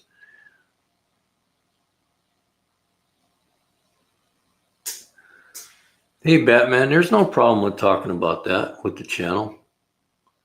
Hey, there's nothing, that's nothing out of there's nothing wrong with saying that, man.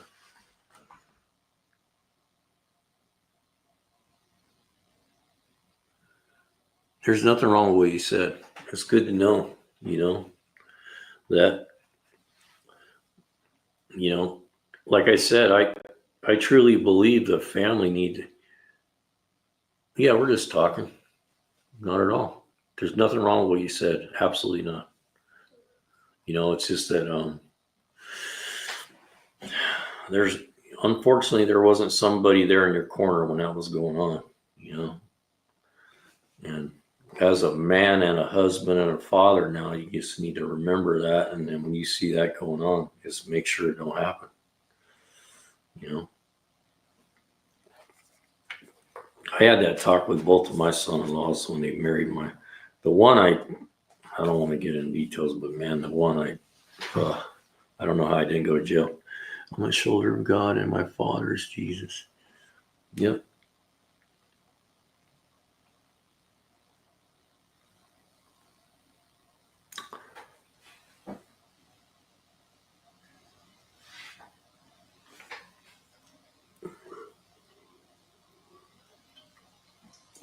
I'll tell you a funny story about getting a whooping. One time my mom, we used to get spanked when we were kids. We didn't get beat, but we got spankings. If you did something wrong, man, you're getting your butt whipped. You had it coming, you're getting one. It wasn't a beating, but it was, I have no problem with spanking if you did something stupid and you knew you were doing something stupid. But my mom one time, I used to get in trouble when I was a kid for taking off. I got in more trouble for leaving and not telling somebody where I was going than any other thing in my life. Because on Saturdays, we were supposed to mow the yard and doing all the housework and doing, cleaning and all that stuff. And I hated that crap, man. I get up super early in the morning. I get my bicycle, man. I push it out. I'd open the gate real quiet so nobody would hear me. And out the driveway I'd go. And when I left, I knew when I left, I'm going to get my butt kicked for this, but I don't care because I'm going to go have fun today. And so it was worth it to me to get in trouble to go have fun for the day. And so I got in trouble. My mom, when I came home, I knew when I came home I was dead. So I come home and there's my mom. And she says, I told you not to leave. You knew you weren't supposed to leave. And I just stood there and she goes, go give me a belt. So I knew I was getting a whipping, man. I was like, well, I got one coming. So stupid me, you know what I did? I grabbed the skinniest little belt I could find because I thought, oh, let's get the little belt. That was a bad idea. Get the big belt. The little one hurts more. Got no wind resistance, man. So I learned that. But like I said, my mom was a loving mom, man, but she also had rules. And if you broke the rules, you suffered the consequences. And she raised 5 kids on her own. And she had 2 boys, and she kept us in line. She kept us out of trouble. So I'm glad. I'm glad for her for that. I love her for the fact that she made me mine. Because otherwise, who knows what I'd have become? I'd have been a hoodlum like all the other kids in my neighborhood. She used to tell us, she was a great mother, man. That she had all kinds of little lessons like that. Like one time, I remember we went in a store, and I took a package of bubble gum, and we're going down the road. My mom looked back, and I'm chewing that gum. She goes, "What are you chewing?" I said, "Gum." She goes, "Where'd you get that?" Because she knew I didn't have no money. And I said, "I got it at the store." And boy, she put on the brakes. She took me right back to that store. She goes, "I want you to go in there. I want you to tell that man that owns that store that you stole from him. I want you to give him back the gum that you stole, and ask him for his forgiveness for stealing from him." Man, that was the worst. She made me go in there. She made me go in there and tell the guy I stole from him and give him the gum back. And it made me feel like this big. And I tell you, it taught me a big lesson. She taught me a lot of lessons like that as a kid. But, she taught me how to teach my kids too, I wasn't mean to them, but I had these little ways to teach them lessons that would stick in their head. One time, if you guys don't mind me telling the stories, I'll tell a couple. She taught me how to teach. Yeah, she did. My daughter, we came home, we went and got some wood. So we went over to my wife's uncle's house and loaded some wood up. And the whole time we're loading up wood, my one daughter's just doing nothing. And I'm watching her and I'm going, "Hey, come on, let's get this done." I said, "We got to load this wood and get it to the house before it gets dark." And I told her a couple of times. I was watching her and she's just goofing off. She wasn't helping. Everybody else is working, and she's just la, la, la, la, and here her younger sister and her mom and all of us were busting butt trying to get this wood loaded. So I thought, you know what? I'm going to fix this right now. So we get in the truck and we head home, and I pulled up in the driveway and I said, "Hey, everybody else go in the house." I said, old Mrs. I don't have to work's going to unload this wood for us. We don't have to. She looked at me like, "What are you talking about?" I'm like, "You're unloading that wood. You stood around and watched everybody else work. It's not okay to watch other people work." And I said, you know what we're going to do? We're going to go in the house right now. We're going to have dinner. We're going to sit down and watch some TV. And while we're doing that, you're going to unload this wood. And man, she did. It taught her a lesson. She never did that again. And then my other daughter, I caught her yelling at her mom one time. So they would like backtalk their mom when their dad wasn't around. And I came home and she didn't know I was home. And I come walking in the house and she was hollering at her mom. Well, not hollering, but being kind of smart mouth to her mom. And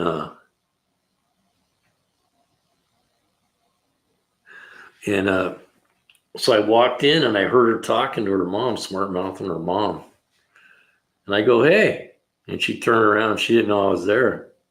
I said, sounds like you got too much energy. I don't know who you think you're talking to. That's not one of your friends. That's your mother. So I go, come out here with me.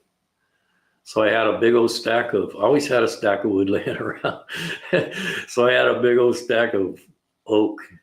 And I go, since you have so much energy, I'm going to give you something to do. I said, you see all that oak? I said, I want you to take that. I want you to put it in a wheelbarrow and take it out back and stack it along the garage. And man, she was a hardhead. She'd get so mad.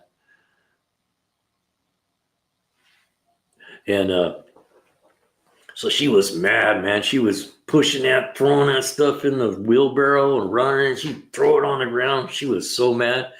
And so I went in the house. I waited a little while. I was looking out there. So she got about half the wood moved. And I said, oh, I'm going to let her off the hook. So I went out there and I came out there to tell her, hey, you've done enough. Okay, let's go inside. Well, no, she was still mad. She was throwing and saying stuff. And I said, well, I came out here to say, hey, enough's enough, but it looks like you still got some energy left. And so she had about 3/4 of the wood moved around. And I said, you know that wood that you just moved? I said, bring it back over here and stack it back where it was. She looked at me like, what are you talking about? I said, we can do this all night, man. I said, I'll give you a flashlight. You can move that stuff back and forth all night long until you get your mind right. Taught her a lesson. She still talks about that, how Dad made her move that wood. And I wasn't trying to be mean to her. I was trying to teach her a lesson that it's not okay to talk to your mother like that. You know, your mother is right. I don't care what she says. She is right no matter what. But anyway. So it's almost 6 a.m. We've been on here for 2 hours. I appreciate everybody coming in here this evening. I'm glad some of you have new people coming in. A lot of new people tonight. Yeah, Jesse Groner. I missed him. I didn't say welcome to the live. I got to keep an eye on the live. He said go home. He said go home. I am home, Jesse. I'm home right now. It was another Jesse. Something else. What was his name? No, it was James. James Groner said, go home. So I appreciate you guys coming in here tonight. And when you see me on in the mornings, why do I fold my ears down with my hat? I don't. There's an ear joke again. Hey, Thunder Mama, whatever your name is. If you think you're the first person that made a comment about my ears, you are so wrong. I learned how to box because of these ears. They were put on my head to teach me how to box.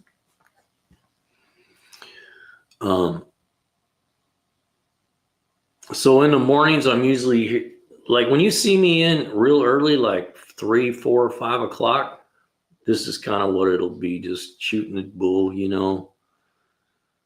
Yeah. Never seen your ears, guy. I couldn't care less. Great story. All right, man. I'll let you by with that little comment. Come back, hang out with us next time. But in the mornings between, like, I'm probably going to start coming on at around 3:30. Just because I'm gonna start working at 6:30, and my girl goes to work really early, so I'm usually up, about 3:34. So I'll do these early morning lives, so we can just sit and shoot the bull about whatever, usually about hot rods or just like we did today. It's good fun. And then in the evenings on Monday, Tuesday, Fridays, Tuesdays I'm going to teach automotive.